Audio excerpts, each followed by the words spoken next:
Hey everyone, it's Summer with AstariaSen, and today we are going to do a little book review. So if you have not subscribed to me yet, please do so down here at the bottom. And today the book we are going to review is The Fairies Guide to Green Magic from the Garden. This is a pretty short book. It is a different kind of book than what I was expecting. I kind of expected I guess what I expected was actual fairy work or something like that, but it wasn't. Really, it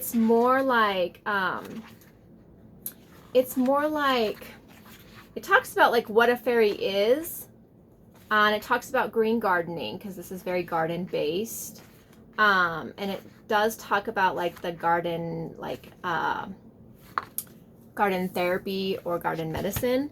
And then it talks about fairy messages, and it's more like the authors created the fairy messages, not so much it's based off folklore or anything like that. So it's more of like a fun thing, and it's all about herbs. Okay, so I'll show you kind of like what this goes. So they give you a picture, really pretty art in this book, and then they give you the herb. And then like the little fairy note that is made up pretty much is like for aloe. I'm the first to meet, my pleasure to greet. Don't let my rough exterior fool you. I am gentle inside. It is where I hide all of my delicate juices that soothe you.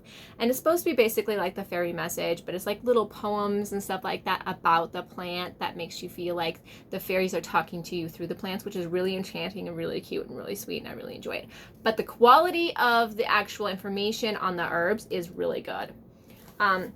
They talk about the leaves, they talk about the spines, they talk about the flowers, like of the aloe, the caution, like what to use the roots for, how tall the plant gets, how far how deep to plant it, what it's best for, how you shouldn't use aloe internally if you are pregnant, and it even gives you in some of the herb sections, it even gives you like recipes. Like this one has soothing lip balm, and it tells you how to make it. So actually the book is quite helpful for somebody like me who does not know a lot about plants or what I'm doing with them or what they're used for or why I should use them for that or anything like that.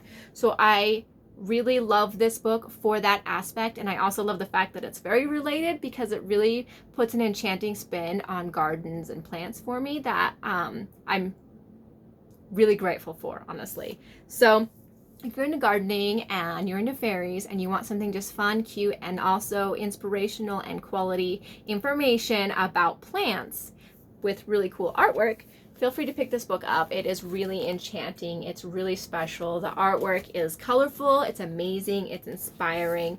And I like a lot of the stuff that's in it. There really is a lot. It's not like every single plant ever, but it does things like chamomile, cinnamon, comfrey. It's got a lot. Eucalyptus, fennel, garlic, geraniums, ginger, hawthorns, jasmine, lavender. And then in this one, it's got lavender chocolate truffles, like a recipe for it. I should try that one because I'm actually growing lavender, so I'm so excited about that. It's my first time growing lavender. And then it's got mint, so I'm actually interested in the mint section. I'm going to go back through it. Like I've read through most of these already, but I'm going to go back through it because I just picked up lavender, I just picked up mint, I just picked up sage already started for me. So because starting things from seeds is hard for me. I'm not really much of a green thumb, but I like the little story on the mint one. It says, in your quiet moments, I wish to be with you, soothing and relaxing you, yet revitalizing your spirit. Create that moment where the world washes away and we are present in the now. What a powerful place to be. Isn't that just precious? So, yeah, I really like this. Let's see, mugwort's in here. Nettle is in here. It's even got like a nettle hair tonic.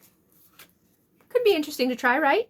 Oregano, red clover, rose, rosemary, valerian. It's got a lot, vervain, stuff like that. And it talks about the two ladies back here who created the book. It's got an index in here, so on and so forth. So short book, easy to read, easy to follow, has some quality information about herbs, some really great artwork, but it's not exactly like it's more like an enchanting herb book rather than very fairy specific. It's more inspirational, enchanted, and herb, quality herb information rather than these fairies go with these herbs for these reasons kind of things. So I'm pretty sure that in some of these I did find different things like about the fairies. Like there are some little tidbits in some of them, not all of them, in some of them that talks about the fairies and why, you know, they're good with that particular herb. But for the most part, it's just a fairy designed